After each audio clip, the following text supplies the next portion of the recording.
जय हिंद दोस्तों, स्वागत है आप सभी का अपने यूट्यूब परिवार बीए सेमेस्टर वाला में। आपके बहुत ही ज़्यादा सवाल हैं, कई सारे क्वेश्चन हैं, आप लोगों के बार-बार सवाल आ रहे थे, बार-बार कमेंट आ रहे हैं टेलीग्राम पर और जो मैंने क्लासेस कराए हैं उसमें भी कमेंट आ रहे हैं कि सर जी थर्ड सेमेस्टर के क्लास कब शुरू होंगे?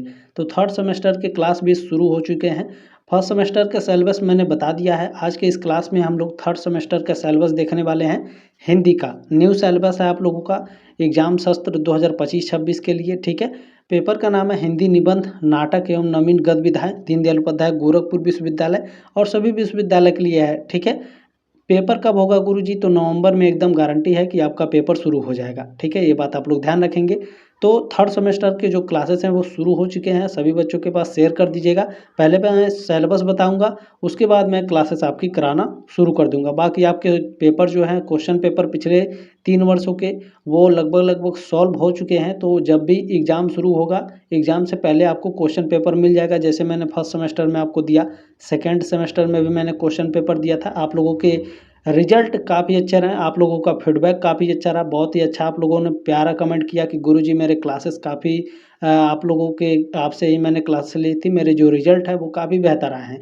तो ये सुन कर के बहुत अच्छा लगता है और मेहनत करने का और भी जी चाहता है। तो मेहनत मैंने पहले ही कर चुका हूँ। 3 वर्षों के जो क्वेश्चन पेपर हैं लगभग वो आपके तैयार हैं, चिंता करने की कोई आवश्यकता नहीं है। बीए सेमेस्टर वाला आपके साथ है, ठीक है। चलिए क्लास को स्टार्ट करते हैं। चले बाकी जितने सारी चीज़ें मैंने आपको बता रखी है, पेपर का नाम पहले आपको बता दिया मैंने, हिंदी निबंध नाटक एवं नवीन गद्य विधाएं हैं। जो आपका पेपर कोड रहेगा वो HND 201F रहने वाला है, ठीक है। बाकी आपको टोटल इसमें 6 यूनिट पढ़ने हैं। 6 यूनिट में आपको क्या क्या पढ़ने हैं उसके बारे में जानना बहुत ही ज़्यादा ज़रूरी होता है, ठीक है। और किस टॉपिक से कौन से ज़्यादा 2024 वाले एग्जाम में सबसे ज़्यादा किस टॉपिक से क्वेश्चन आए थे वो भी मैं इसमें डिस्कस करते चलूँगा, ठीक है। चलें, इसमें देखें यूनिट 1 में आपको क्या पढ़ना है। यूनिट 1 में आपको पढ़ना है हिंदी गद्य साहित्य। हिंदी गद्य साहित्य का उद्भव कैसे हुआ था, हिंदी गद्य साहित्य का विकास कैसे हुआ था। मोस्ट इंपॉर्टेंट चैप्टर है यूनिट 1 का, मोस्ट इंपॉर्टेंट टॉपिक है यूनिट 1 का, ठीक है। सॉरी फॉर चैप्टर, यूनिट 1 का सबसे मोस्ट इंपॉर्टेंट टॉपिक है, ये बात ध्यान रखिएगा, ठीक है। उसके बाद हिंदी निबंध पढ़ना, हिंदी निबंध का उद्भव कैसे हुआ, हिंदी निबंध का विकास कैसे हुआ, हिंदी निबंध की विशेषताएं कौन कौन सी हैं। मोस्ट इंपॉर्टेंट है यूनिट 1, ठीक है। यहाँ से बहुत सारे क्वेश्चन आपके बने थे 2024 वाले एग्जाम में, ठीक है। ये बात ध्यान रखिएगा।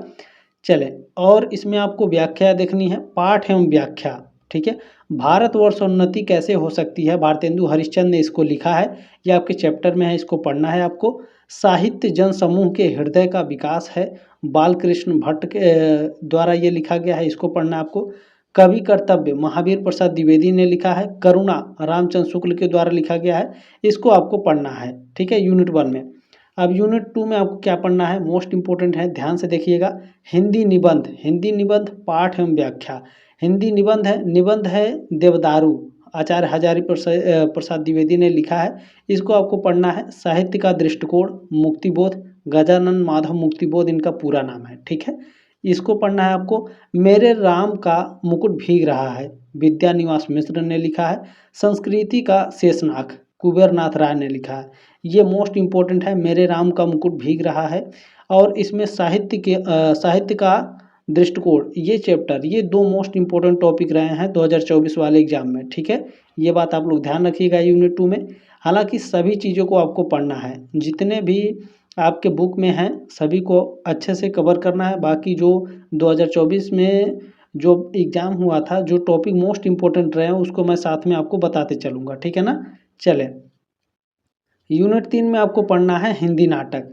हिंदी नाटक का उद्भव कैसे हुआ, विकास कैसे हुआ और हिंदी नाटक की कौन कौन सी विशेषताएं हैं, ये आपको यूनिट 3 में पढ़ना है। पाठ एवं व्याख्या, अंधेर नगरी, अंधेर नगरी क्या है, एक नाटक है, भारतेंदु हरिश्चंद्र ने लिखा है, इसको पढ़ना है आपको, ठीक है। आलोचना, विवेच्य नाटक का मूल्यांकन, वर्णित समस्याएं, सामाजिक राजनैतिक चेतना, मूल्य महत्व, शिल्पगत वैशिष्ट्य, ठीक है। ये आपको यूनिट 3 में पढ़ना है। यूनिट 3 में केवल एक ही है तो समझ लीजिए मोस्ट इंपॉर्टेंट रहा, अंधेर नगरी को अच्छे से तैयार कर लेना, ज़्यादा नहीं है यूनिट 3 में, ठीक है। यूनिट 4 हम लोग देखेंगे। चलें, यूनिट 4 देखिएगा, पाठ एवं व्याख्या। ध्रुव स्वामिनी आपको यूनिट 4 में पढ़ना है। ध्रुव स्वामिनी क्या है, ध्यान से पढ़ेंगे। जयशंकर प्रसाद ने ध्रुव स्वामिनी को लिखा है, ठीक है। ध्रुवसामनी आलोचना, ठीक है, नाट्य कला की दृष्टि से मूल्यांकन इसका कैसे हुआ है, वर्णित समस्याएं कौन कौन सी हैं, ध्रुवसामनी में कौन कौन से पात्र हैं, मोस्ट इंपॉर्टेंट पात्र का नाम आपको याद रखना है, ठीक है, ये मोस्ट इंपॉर्टेंट है आपके एग्जाम के थ्रू। जो आपका एमसीक्यू एग्जाम होता है पात्र का नाम सबसे ज़्यादा पूछा जाता है, ये बात ध्यान रखिएगा।